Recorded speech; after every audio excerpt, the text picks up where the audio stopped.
we're here today representing Toastmasters of Portland, Oregon.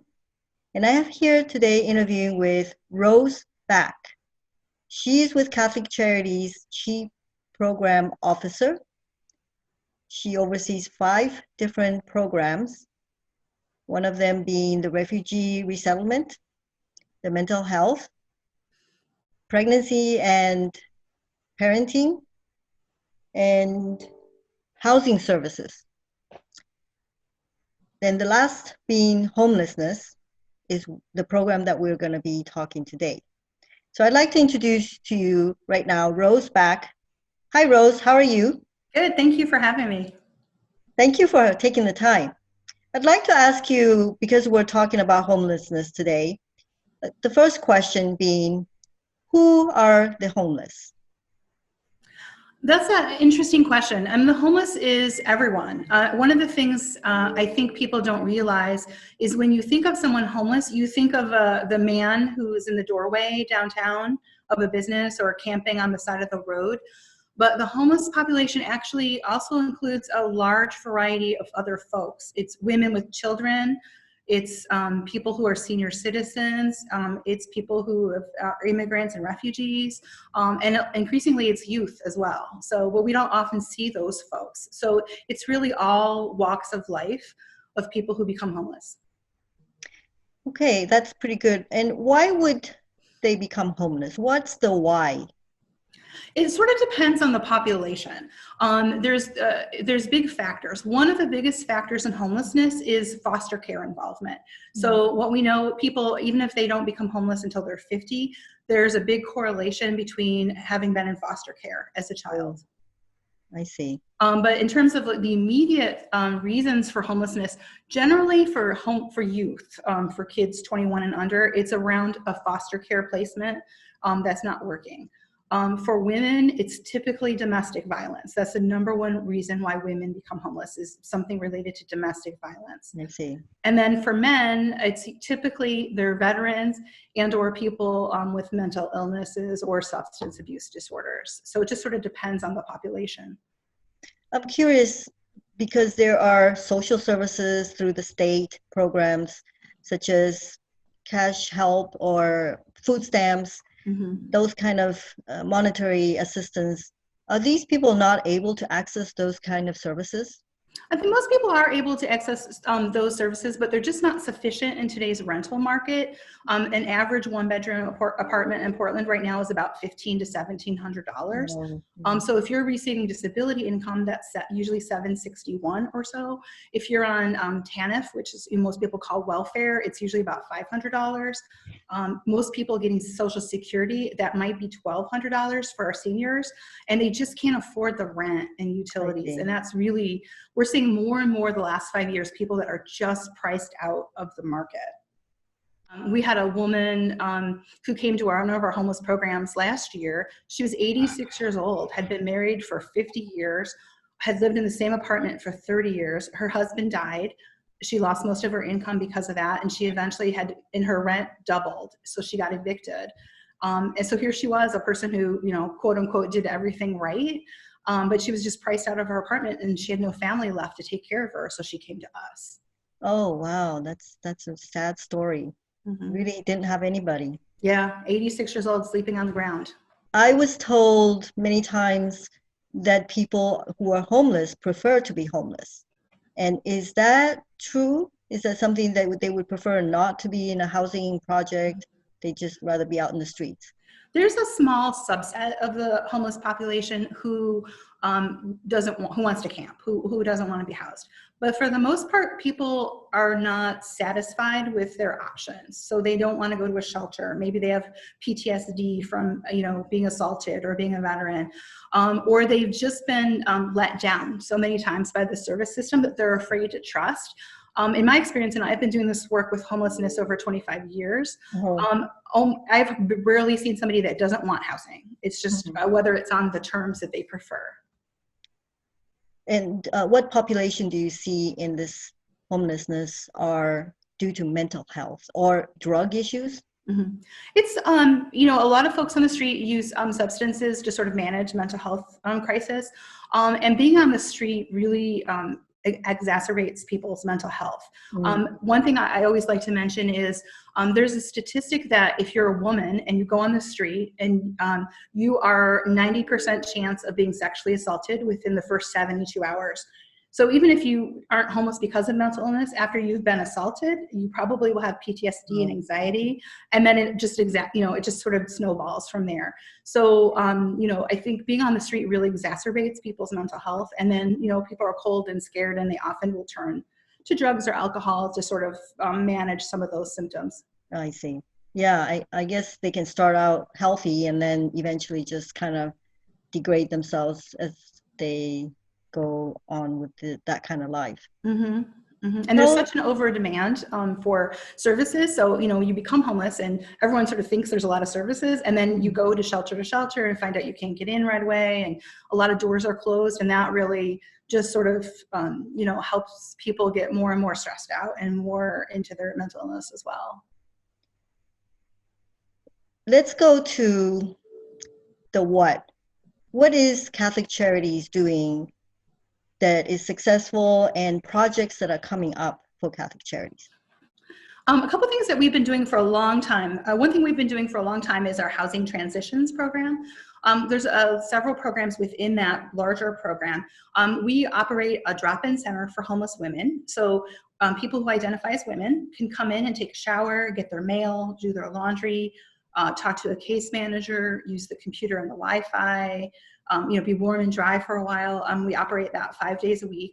It's really important to stress how critical that is. If you're a woman on your own and you go into a drop-in center where there's 100 guys, that would be really, really intimidating. But if you come into HTP and it's all women, you feel safer, and that helps us build trust with folks.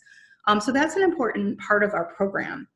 We also do street outreach. So we have a team that goes out a couple times a week, and they go to the camps along, around St. Francis Park Church, around the Springwater and the Hollywood District, and help anyone, men, women, children. They give them, tarps and tents, and if they need like a sunscreen or shampoo, whatever they need. And what they do is they go out there and let them know someone cares, and try to get their trust. And then once they have some trust in us, we can connect them either to our program or to another program that serves their particular population. We also go to meal sites. Whenever we're not in COVID times, we might go to the dining halls or some of the shelters and reach out there and try to look for folks who could benefit from our services. In our housing transitions program, we serve about 1,000 women a year just in our drop-in center. And we house about 100 of those women each year. And the difference between the 100 we house and the 1,000 we see is where the money is, that there's not money for housing for those folks. So that's been a key program component that we've had for many years. And then also one of the things I think Catholic Charities is most known for is our Kenton Women's Village. That's a big program of ours. We started about 3 years ago now. And that essentially are tiny houses, single rooms for women who are experiencing homelessness. On average, the women come to Kenton have been homeless for 6 years. They average about 42 years old. Most of them have many, many illnesses from being on the street, a lot of history of domestic violence, a lot of history of sexual assault. So they come to us and they have a locking door. And this is a key point, because there are shelters that are for women only. But you go to that shelter and people, if you've never been in a shelter, people are up and down all night, coughing, going to the bathroom. Sometimes people steal your stuff if you step away from it. So you can never sort of fully relax in a shelter. But at the Kenton Women's Village, they have a locking door. Their stuff is safe. They can do communal meals with us. We do case management, mental health services, financial empowerment, counseling. We help them do telehealth using telephones to access doctors for primary care. And it makes such a huge difference. What we know is after spending anywhere from 6 to 12 months at the Kenton Women's Village, people are 96%, have a 96% success rate in permanent housing once we place them in housing. And that's higher than any program, because we've just done all the work with the folks before they get the housing. So when you say you place them in housing, does that make them independent, self-sufficient, and able to pay for their own rent? Most of the time, yes, because we help people get income if they're not working. Sometimes they need help getting a job, or they need help getting Social Security.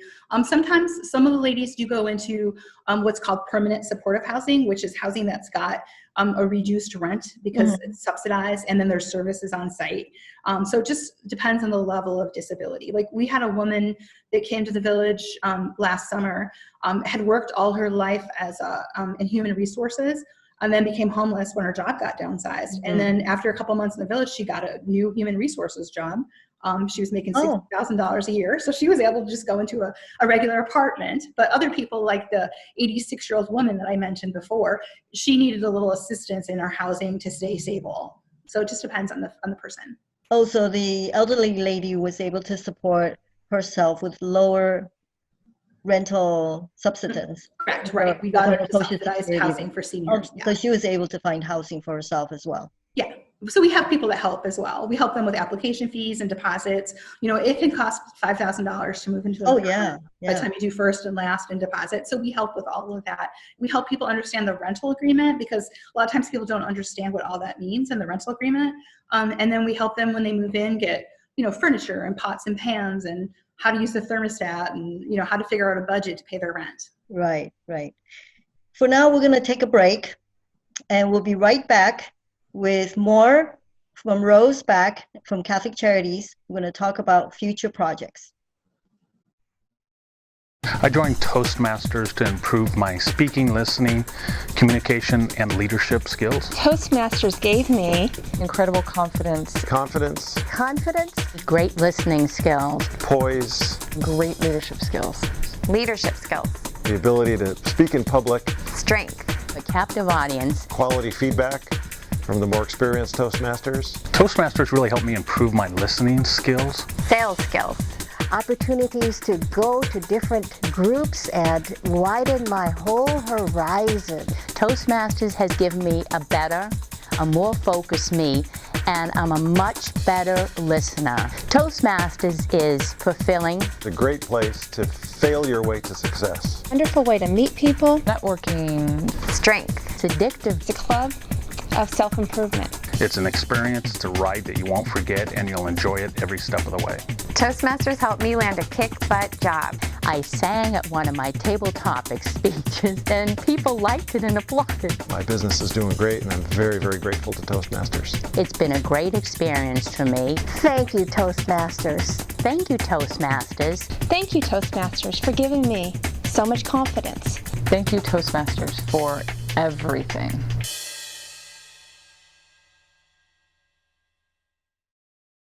We're back again, and I'm here with Rose Bak from Catholic Charities. We're talking about homelessness, and we're going to continue to speak about the services that they provide.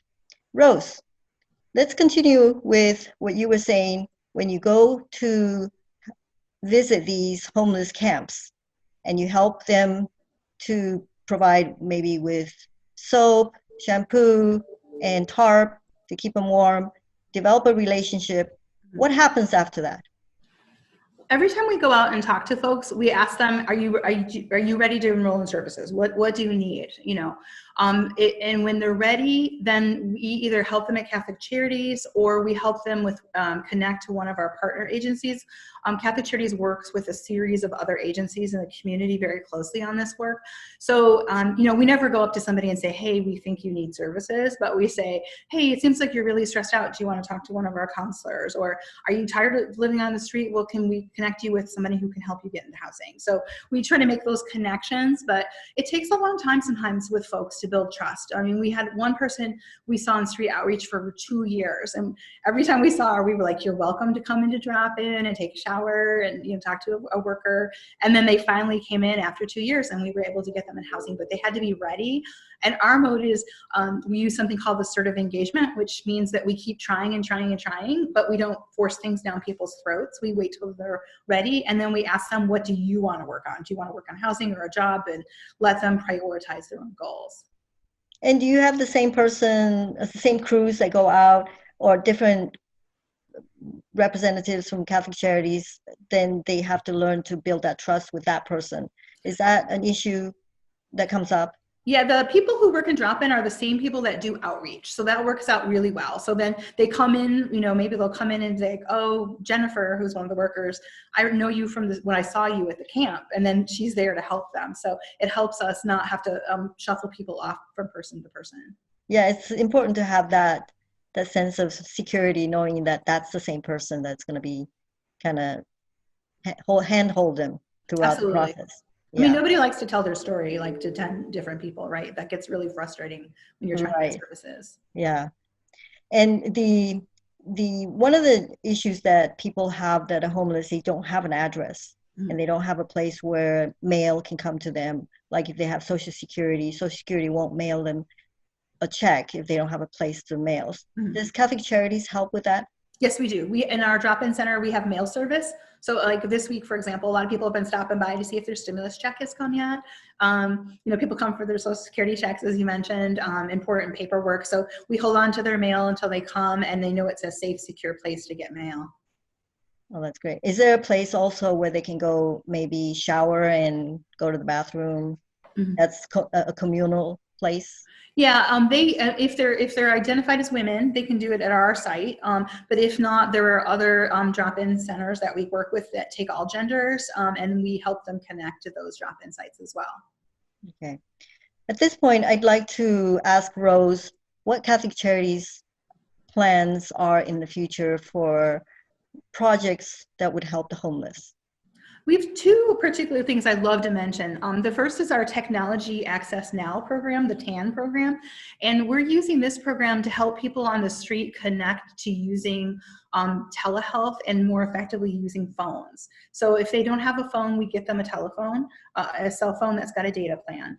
And then we teach them how to make connections with a doctor. If they're not on an Oregon Health Plan, we help them get on an Oregon Health Plan.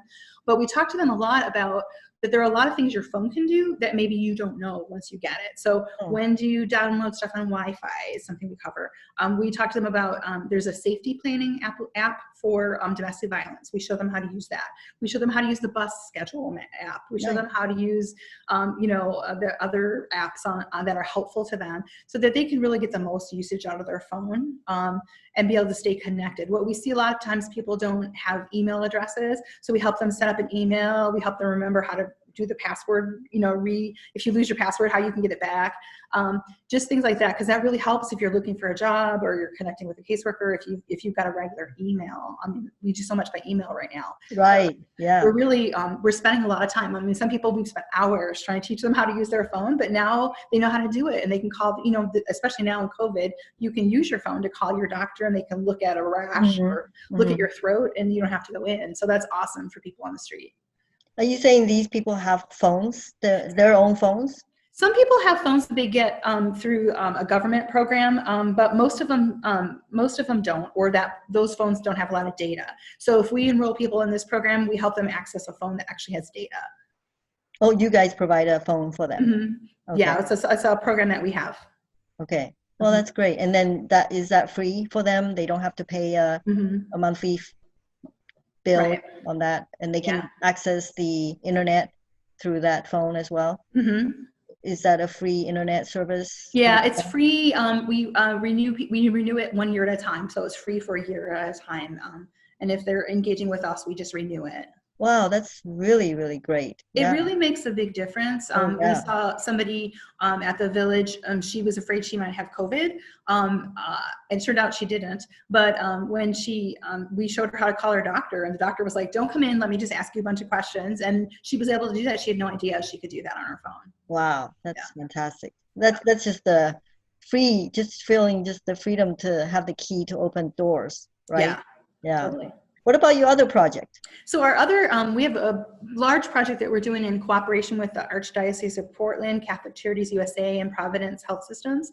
It's called the Healthy Housing Initiative, and we are working to build 300 units of permanent supportive housing, so housing with services, for people who have disabilities and need extra support to stay stable in housing. So we've been looking at church properties to see where we might build some housing on site for people, planning for services and connections for folks. We know there was a study done in Multnomah County that they need about 2,000 units of permanent supportive housing for people with disabilities. So we know us doing 300 of those units will be a nice chunk of the goal, and really is allowing us to expand our partnerships with the health systems much more than we had in the past, and also working so much more closely with the Archdiocese. You may know that there are a lot of churches that have schools or buildings that they don't use anymore, that this sort of land going to waste, so to speak. So we can build housing there for various populations. You know, in some place we might have a senior property, in another place we might have one for moms with kids. And whose funding is this going to be coming from? It's a variety of funding sources. We're fundraising for it ourselves. There's some funding and grants that have come from various locations, and some the land from the Archdiocese. Elise, the project, has it already been outlined to exactly how it's going to be, or is it still just at initial stages? It's still in the initial stages. We've identified funding for one property in North Portland where we'll have 8 permanent supportive housing units, and then we're talking and working with 4 or 5 other locations right now. Mm-hmm. The planning and development process of building housing is really long, so we're trying to do all our pre-work now, and also get applications in for money that will help us actually build the housing. So you're projecting out how many years? 5 years. Oh, 5 years. So, Mm-hmm. and by the 5th year, you'll have housing ready. Yes, that's our goal. Okay. And I know you work for Catholic Charities, and I want the audience to know, are these services just for Catholics? Oh, thank you for asking that. Catholic Charities, all of our services we deliver regardless of religion. We don't ask any questions about religion.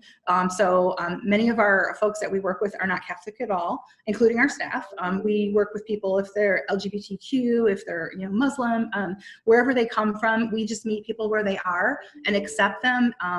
So even though the Catholic in our Catholic Charities is more around our commitment to Catholic social teaching, which is around helping people be successful and helping those who are less fortunate. It's not about us trying to convert anyone to be Catholic.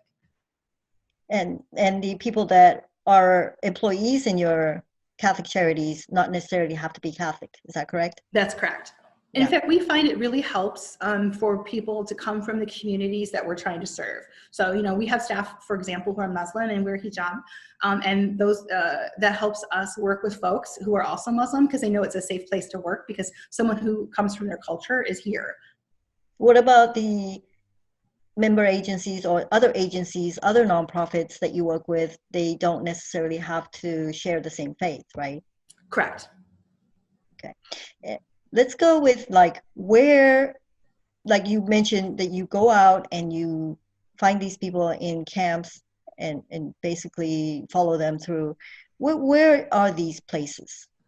You just kind of identify in the Portland area or the Portland metro area. Yeah. There's the camps move around a lot because a lot of times the police will come and ask them to move. So it's a kind of a combination. There's always camps around the freeway underpasses and along the Springwater corridor. There's some places where there's always somebody, but then also all of the providers who do this work, we get together on the phone once a week and we share where somebody's seen somebody and we go out there. So somebody might say, hey, I saw a woman who was camping in her car at the Walmart on 82nd, and then we'll go out there. And so then we might say, hey, we saw a guy who was in Gresham, and the people that are working Gresham go out there. So we really just try to sort of distribute the cases amongst ourselves and really check and see where, sometimes people call the police and say, oh, there's a camp springing up here, and then we'll go out there and chat with people.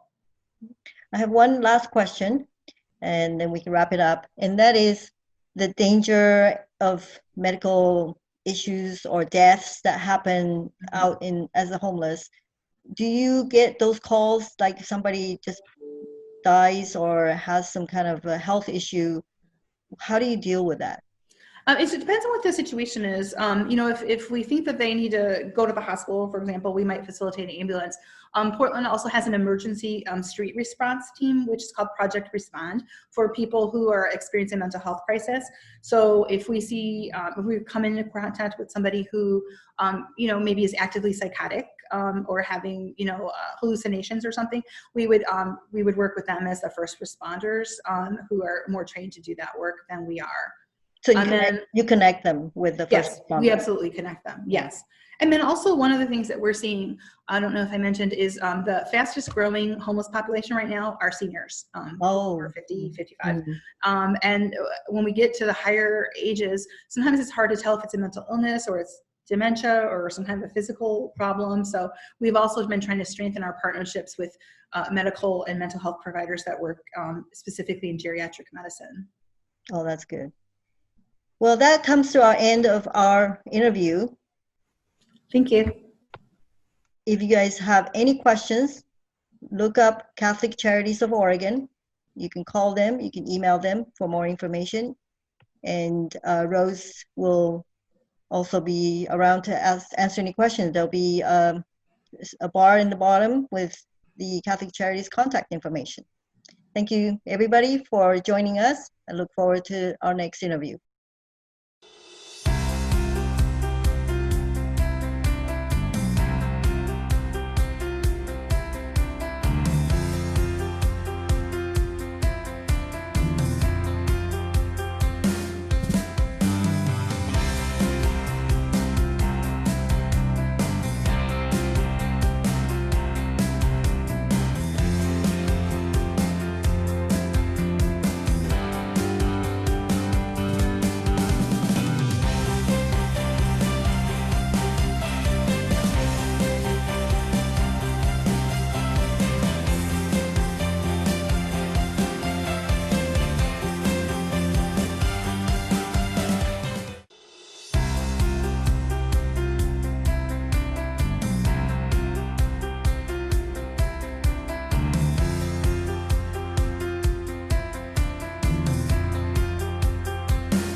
And this TV Toastmaster thing that we're doing right now.